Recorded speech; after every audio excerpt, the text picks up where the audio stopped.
Sir, मेरा नाम सिद्धार्थ है, सिद्धार्थ अग्रवाल। तुम क्या करते हो सिद्धार्थ? सर, मैं वकालत की पढ़ाई कर रहा हूँ और उसे ही पूरा करने के लिए शहर को शिफ्ट हुआ हूँ। कहाँ रहते हो तुम? सर, मेरा घर बस 1 किलोमीटर की दूरी पर है। वो इतनी तेज़ बारिश में मेरी गाड़ी भी ख़राब हो गई, तो सोचा कुछ देर के लिए यहाँ पर रुक जाऊँ। और वैसे भी मैंने आपका बहुत नाम सुना है सर, यही बहाने आपसे मुलाकात भी हो गई। नहीं, अच्छा किया। वैसे मैंने आज ही पार्टी दी थी। पार्टी ख़त्म होने के बाद बारिश तेज़ हो गई और मेरा दोस्त जमशेद यहीं फंस गया। वैसे अच्छा ही हुआ बैंकर साहब, इसी बहाने मेरे किताब लिखने के इरादे का पता तो चला आपको। अच्छा सिद्धार्थ, क्या तुम एक सवाल का जवाब बता सकते हो? हम दोनों दोस्तों में एक बात पे ठन गई है। क्या मतलब सर? मैं कुछ समझा नहीं। इनका कहने का मतलब ये है कि मैं एक टॉपिक पे किताब लिख रहा हूँ जिसमें हम दोनों की राय मुख्तलिफ नज़र आ रही है। कौन सा टॉपिक सर? यही कि जब एक मुजरिम का जुर्म संगीनी दायरा को पार कर जाए तो उस पर कौन सी सज़ा सही मायने में वाजिब है, उम्र कैद या फांसी? शायद तुम इस सवाल का जवाब दे सकते हो। वैसे भी वकील बनने की तैयारी में तो तुम हो ही।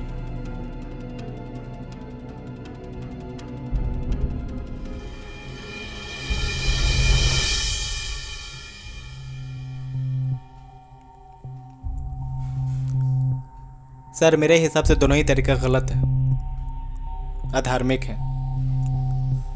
क्या मतलब?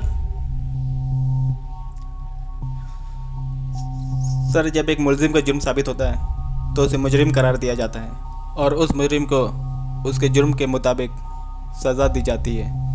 किसी को उम्र कैद मिलती है तो किसी को फांसी। लेकिन मेरे हिसाब से दोनों ही तरीका गलत है, इमोरल है। क्योंकि आप किसी एक इंसान को, चाहे वो मुजरिम हो या ना हो, उसे वो चीज़ नहीं छीन सकते जो आप उसे दे नहीं सकते, और वो है ज़िंदगी। सर, कानून खुदा तो नहीं जो किसी एक इंसान से उसकी ज़िंदगी ही छीन ले। और दोनों ही सूरतों में, चाहे वो उम्र कैद हो या फांसी, कानून एक मुजरिम की ज़िंदगी ही बर्बाद करता है। तो किसी मुजरिम को सज़ा ही ना हो, माफ़ कर दिया जाए।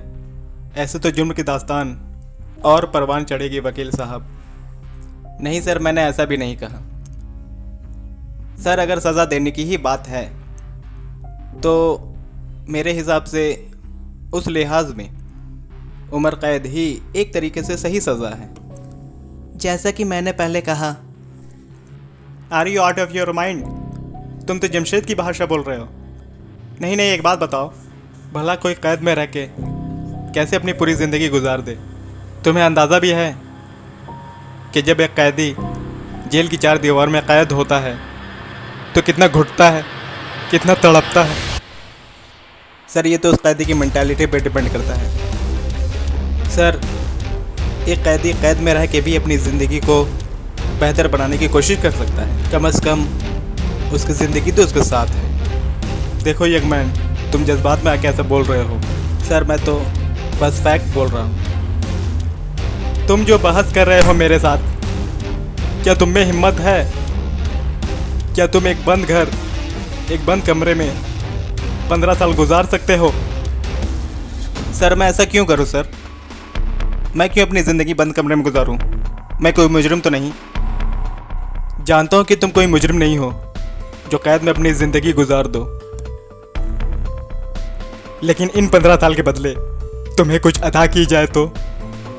आपके कहने का मतलब क्या है बैंकर साहब? मैं तुम्हारे 15 साल कैद में रहने के एवज में 25 करोड़ रुपए अदा करूंगा।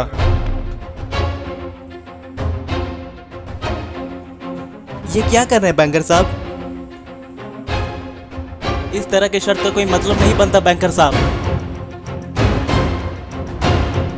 बोलो यंग मैन, तुम्हारा क्या कहना है? और अगर मैं 15 साल एक रूम में, एक घर में कैद रहने की शर्त को जीत गया, तो क्या आप सच में मुझे 25 करोड़ देने की हिम्मत रखते हैं? तुम बस हाँ तो बोलो, शर्त के कागजात मैं तैयार रखूंगा।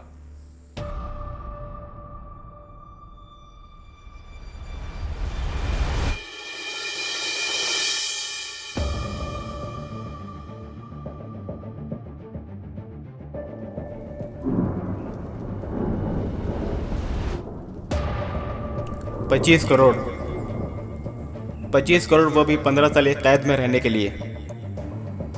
बहुत ही अजीब सा शर्त है ये, बहुत ही अजीब। और अगर मैं इस शर्त को जीत जाऊं तो मुझे 25 करोड़ देने का वादा किया बैंकर साहब ने।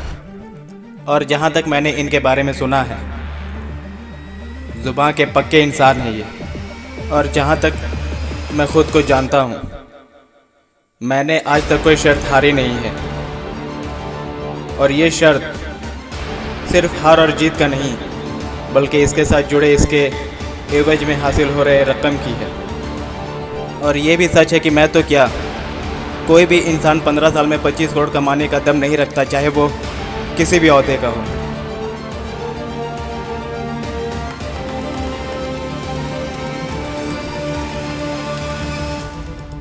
मुझे मंजूर है सर। मैं 15 साल एक घर में, एक रूम में कैद रहने के लिए तैयार हूं। Are you sure? 100% सर। एक बार फैसला कर लिया तो कर लिया।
हेलो बैंकर साहब, आप?